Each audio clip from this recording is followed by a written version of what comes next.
Hace varias décadas, don Santiago Crane, formador de predicadores en América Latina, escribió un famoso sermón que lleva el título La descripción de una vida triunfante. Su reflexión se basa justamente en el texto que nos ocupa y gira en torno a las bendiciones que el patriarca Jacob pronunció sobre su hijo José en su discurso de despedida. Como hemos dicho en otras ocasiones, los discursos de despedida en la Biblia representan una clase especial de literatura, debido a su carga emotiva, a su valor histórico e incluso a su significación profética. Es el caso del discurso de despedida del patriarca Jacob. En su lecho de muerte y con sus hijos reunidos en torno a él, Jacob pronunció bendiciones sobre cada uno de ellos, haciendo un énfasis especial en José. Si bien las palabras de Jacob hablan más de los sufrimientos pasados del hijo, describen no obstante una vida triunfante por medio de ellas. De hecho, dijo que Jacob era una rama fructífera junto a una fuente. Este día en especial, hermanos, al mediodía, los niños de nuestra iglesia, los jovencitos que han terminado alguna etapa en su formación escolar, estarán participando, dándole gracias a Dios por esa bendición. Esto surgió, hermanos, como una situación en la que de pronto nuestros niños veían que sus compañeros participaban en una misa, había una celebración religiosa y ellos estaban por allí en un vacío social y espiritual, y bueno, es un motivo suficiente para darle gracias a Dios, terminar una etapa en nuestra formación escolar. En un país como el nuestro, donde el promedio de escolaridad es primero de secundaria, cuando alguien pasa de ese grado, entra a una minoría privilegiada. Sin embargo, como hemos dicho en otras ocasiones, todas las bendiciones de Dios vienen en una moneda que tiene dos caras. Una cara se llama privilegio y la otra se llama responsabilidad. Esto es lo que le da razón y sentido a nuestra vida. Y es justamente lo que podemos ver en la vida de José. Las elocuentes descripciones que de él hiciera Jacob nos muestran las cosas que hacen una vida triunfante. Veamos, hermanos, cuáles son. Antes de pensar en las enseñanzas de este pasaje, quisiera detenerme un poco para hablar de don Santiago Crane. Él fue un misionero de los Bautistas del Sur en México por varias décadas y fue una figura determinante en la formación de ministros, y sigue siéndolo a través de sus obras, de sus libros, y a nivel personal pudo impactar la vida de algunos individuos y algunas familias. Cuando mi suegro llegó al seminario, decidió dejar una posición relativamente acomodada después de días muy difíciles, años muy difíciles. Dios empezó a prosperarlo y en ese momento lo llamó al ministerio. Y tiene que dejar todas sus seguridades y todas las bendiciones de Dios por el deseo de obedecer el llamado.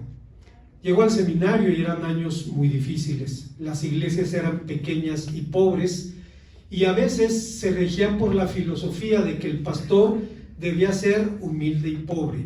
Y decían, el trabajo de Dios es hacerlo humilde y nuestro trabajo es hacerlo pobre.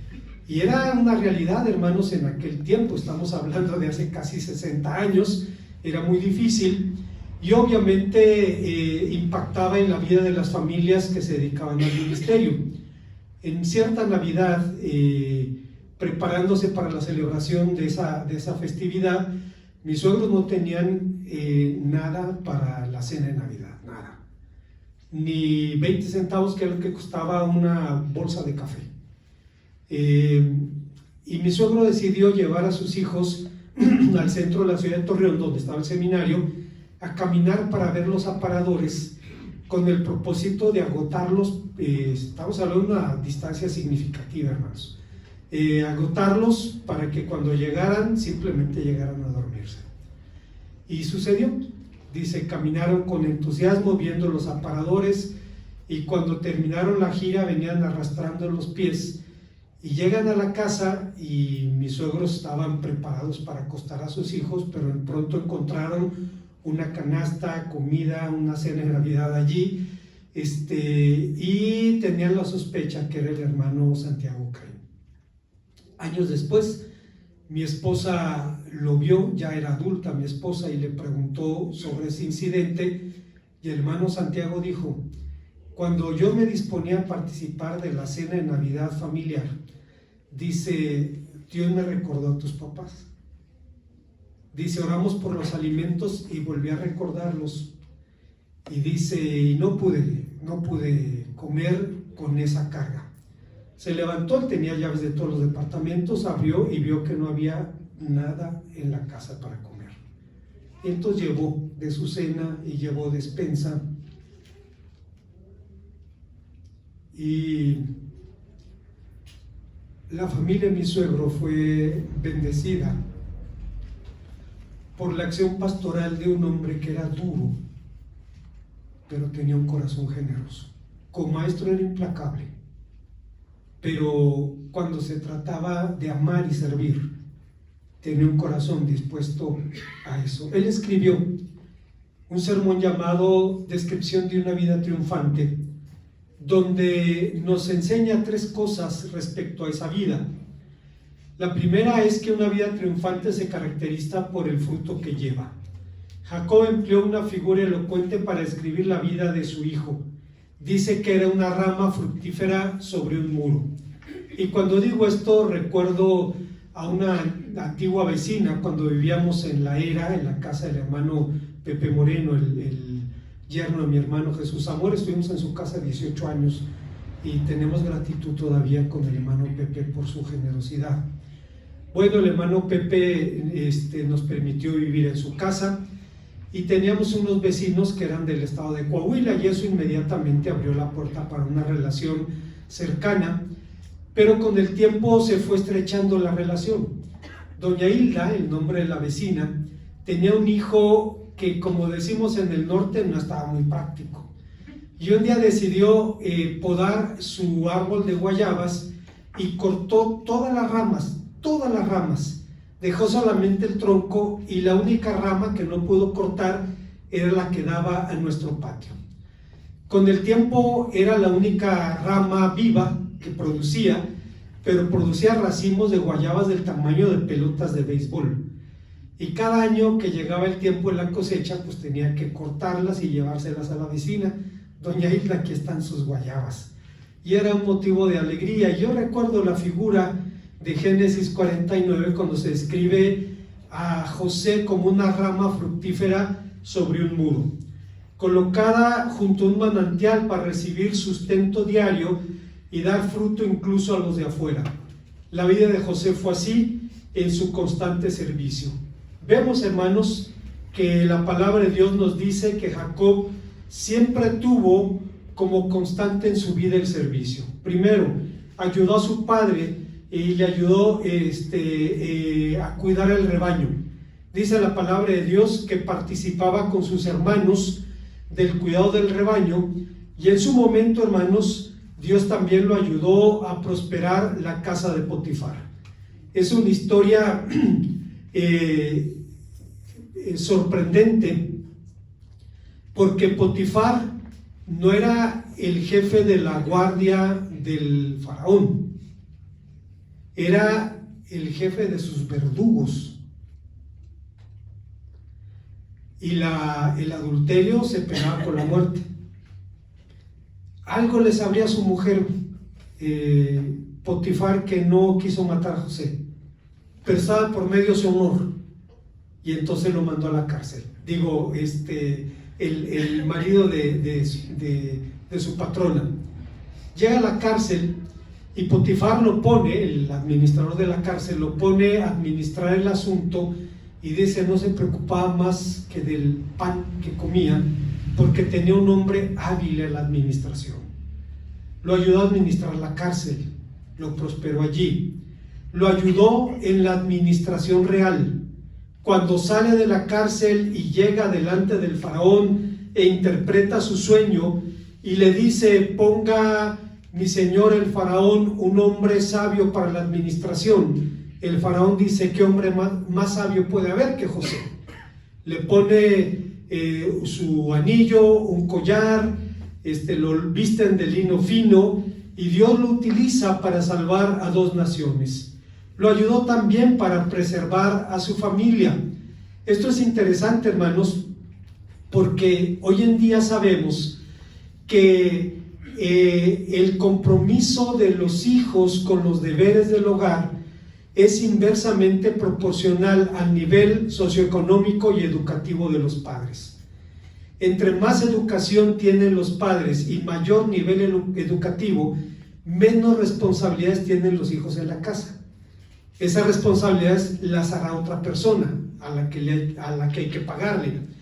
Cuando los hijos crecen con ese patrón, llegan a pensar que la situación de servir a otro es algo que lleva de por medio un sueldo, llega de por medio alguna ganancia, y tienen problemas para servir a la pareja porque a final de cuentas su mentalidad es, tiene que ver, algo tengo que ganar de esta situación, y no propiamente el fruto de una vida que encuentra su razón de ser precisamente en ser bendecido y ser bendición.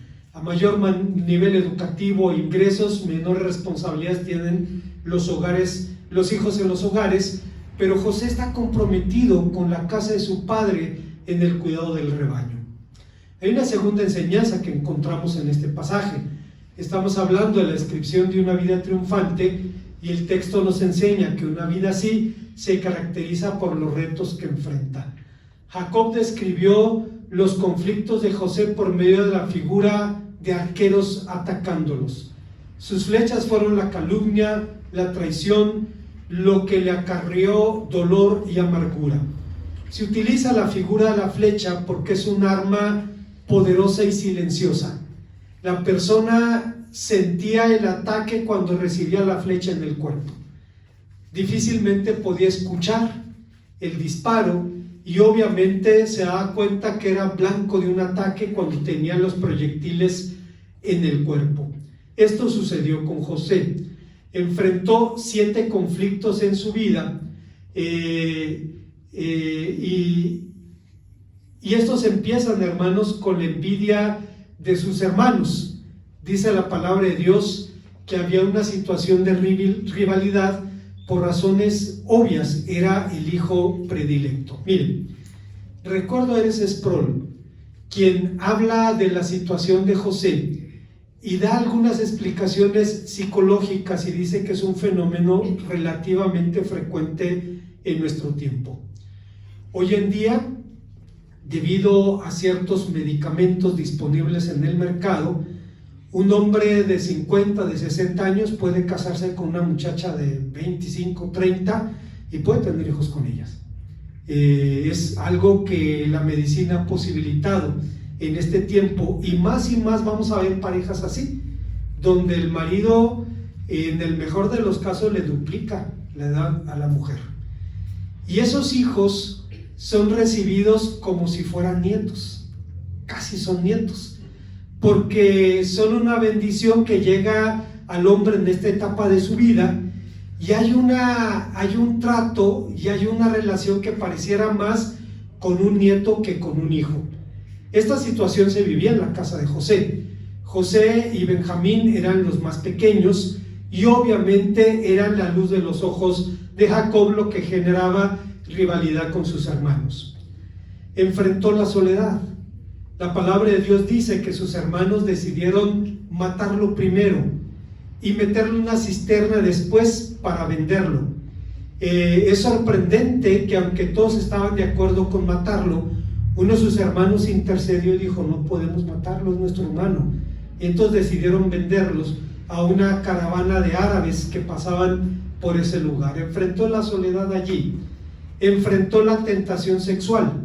Cuando llega a la casa de Potifar y la patrona pone los ojos en José, enfrentó un desafío tremendo, porque las tentaciones de esta naturaleza hacen al hombre especialmente vulnerable cuando tiene baja autoestima. Cuando la persona anda arrastrando la cobija y encuentra unos ojitos que le parpadean, es muy difícil resistirse, porque alimenta el ego, levanta la autoestima.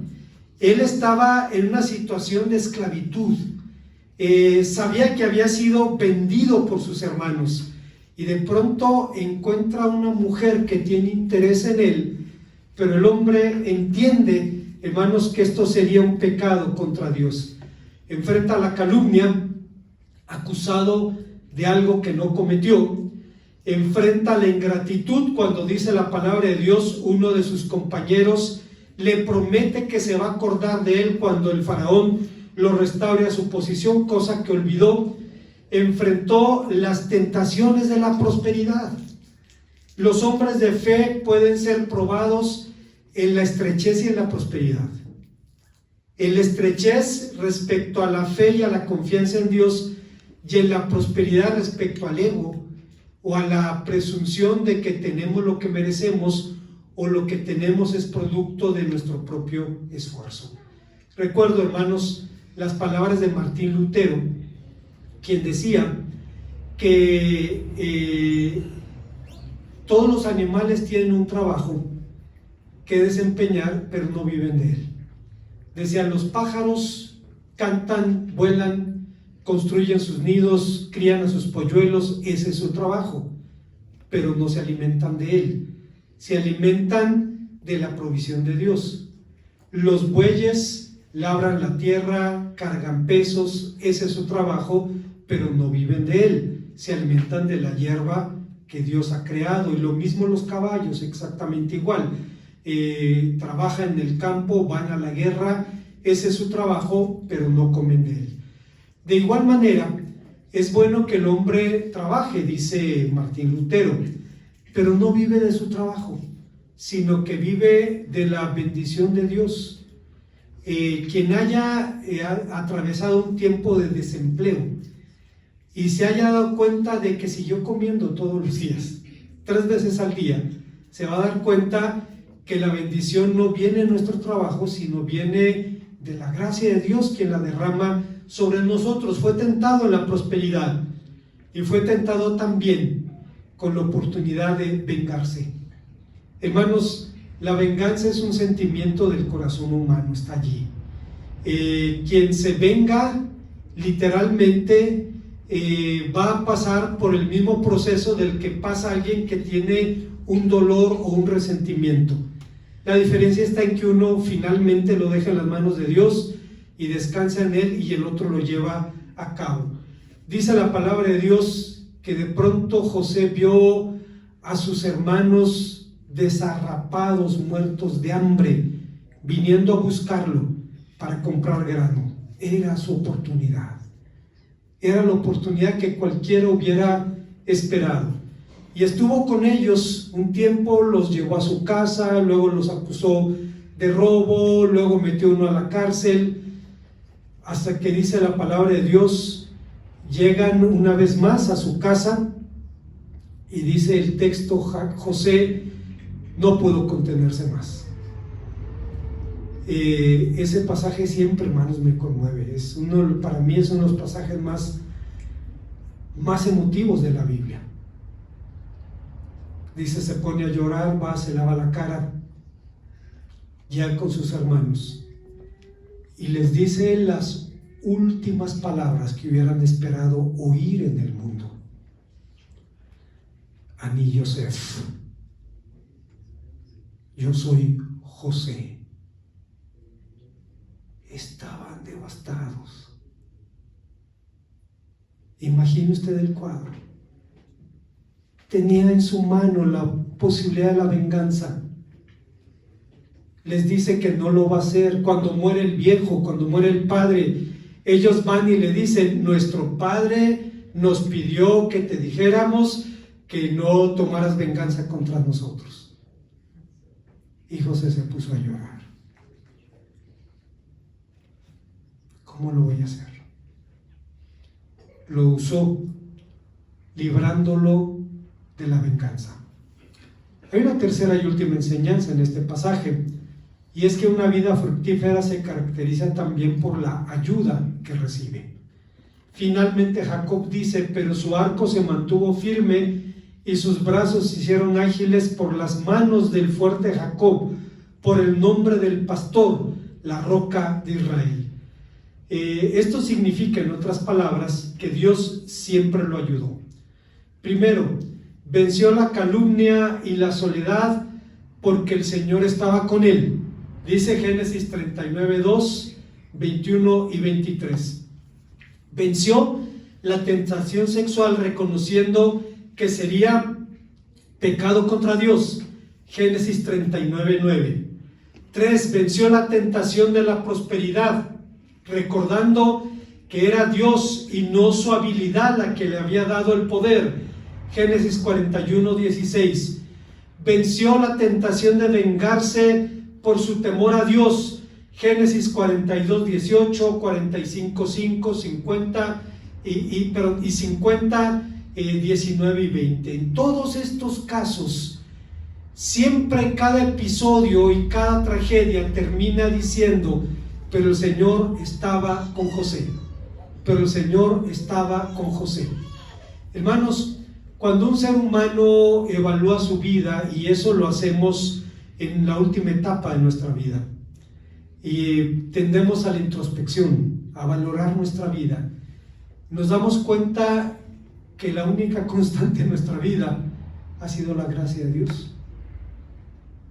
Hay personas que se convirtieron en la juventud o en la edad adulta, pero dicen: pero yo siempre tuve una inquietud espiritual, siempre tenía una necesidad ya en mi corazón, y cuando llegó el Evangelio abrí mi corazón, estaba allí, una situación, una voz apagada, pero constante, que me hacía reconocer que había un vacío en mí.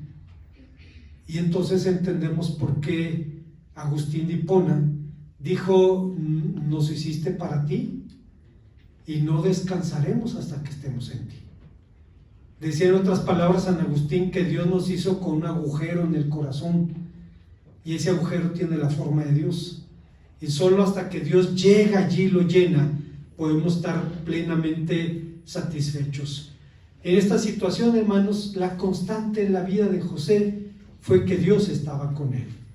Como conclusión, como se evidencia en la vida de José, una vida triunfante se caracteriza por el fruto que produce, por los retos que enfrenta y por la ayuda que recibe. ¿Cómo alcanzar una vida triunfante? Reconociendo nuestra propia incapacidad, sometiéndonos sin reservas al señorío de Dios y confiando plenamente en la fidelidad del Señor a sus promesas. Esta vida, hermanos, tan relevante, tan significativa, la de